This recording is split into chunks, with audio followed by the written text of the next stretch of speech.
Assalamualaikum warahmatullahi wabarakatuh. Saya Dimas Eliana dengan NIM 934220919. Dari kelas akun official PSB semester 5, saya akan menjawab 2 pertanyaan dari Bu Oktaria Ardika sebagai tugas ujian tengah semester akun official. Untuk pertanyaan yang pertama yaitu, jika kita sebagai akun official, apa saja yang kalian lakukan untuk mengetahui kredit itu layak atau tidak? Langkah-langkah dalam analisa pengajuan kredit calon debitur memang tidak hanya 1 atau 2 kali, namun ada beberapa tahapan yang harus dilakukan oleh akun official. Nah, berikut adalah beberapa langkah dalam menganalisis kelayakan kredit. Yang pertama adalah permohonan kredit oleh calon debitur. Setiap pemberian fasilitas kredit, baik itu baru, perpanjangan, atau pembaruan, itu harus didasarkan pada permohonan kredit secara tertulis dari calon debitur. Nah, hal ini telah diatur dalam POJK nomor 42/POJK nomor 03/2017 tentang kewajiban penyusunan dan pelaksanaan kebijakan perkreditan atau pembiayaan bank bagi bank umum. Yang kedua, yaitu pengumpulan berkas. Semua berkas dan biodata calon debitur itu dikumpulkan dan diteliti apakah ada yang masih kurang atau tidak. Nah, berkas tersebut itu harus sesuai dengan yang dibutuhkan oleh pihak bank. Yang ketiga yaitu pengamatan jaminan. Jaminan ini penting ya. Jaminan harus disesuaikan dengan besarnya pinjaman yang diajukan oleh calon debitur. Nah, bank harus mengetahui pasar terkini untuk menafsirkan harga jaminan jika dicairkan suatu saat ketika terjadi kemacetan kredit oleh nasabah tersebut. Jaminan yang umum diberikan kepada pihak bank itu diantaranya BPKB kendaraan, baik kendaraan bermotor ataupun kendaraan mobil. Selain itu ada juga sertifikat tanah dan bangunan. Yang keempat, tahap analisa kelayakan kredit, yaitu tahap di mana pengamatan dan penelitian dengan tepat yang didasarkan pada prinsip 5C yang diterapkan oleh bank tersebut.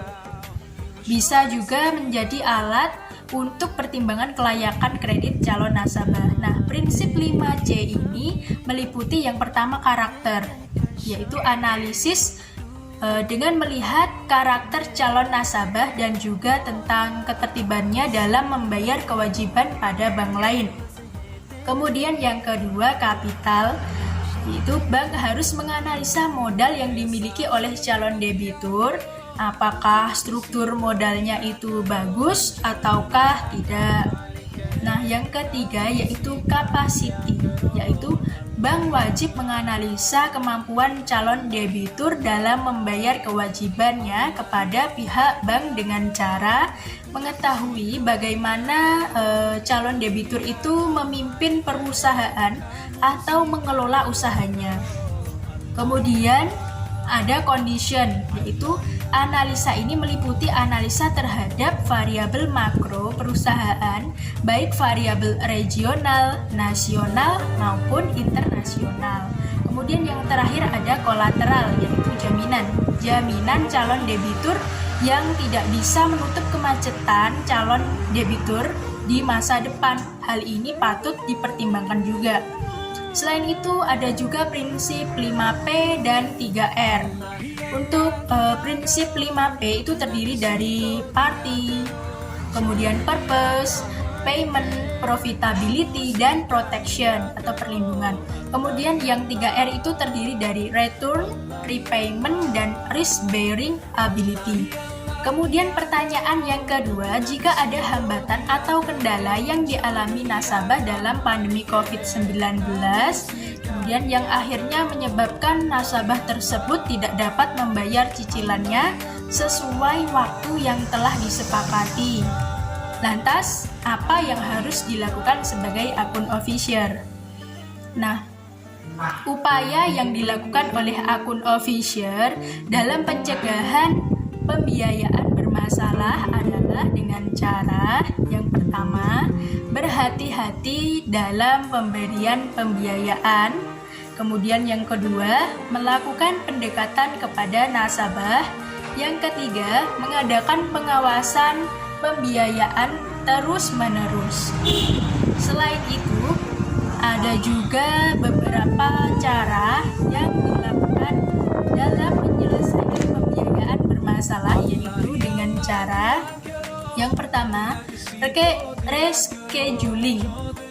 Bank memberikan keringanan kepada nasabah pembiayaan menyangkut jadwal pembayaran atau jangka waktu termasuk masa tenggang dan perubahan besarnya angsuran.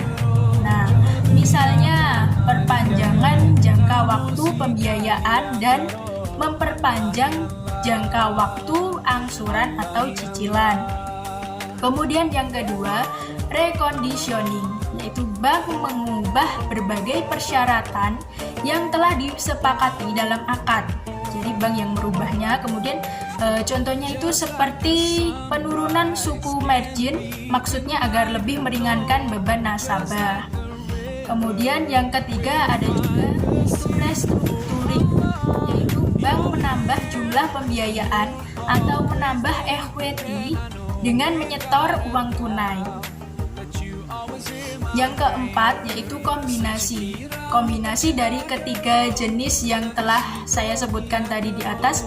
Itu misalnya kombinasi antara restructuring dengan reconditioning, atau juga kombinasi dengan rescheduling dengan restructuring. Nah, kemudian yang ketiga yaitu penyitaan jaminan atau penjualan barang-barang yang dijadikan jaminan dalam rangka pelunasan pembiayaan. Hal ini dilakukan apabila nasabah sudah benar-benar tidak mampu lagi untuk membayar semua hutang-hutangnya. Ya, sekian itu dari saya. Apabila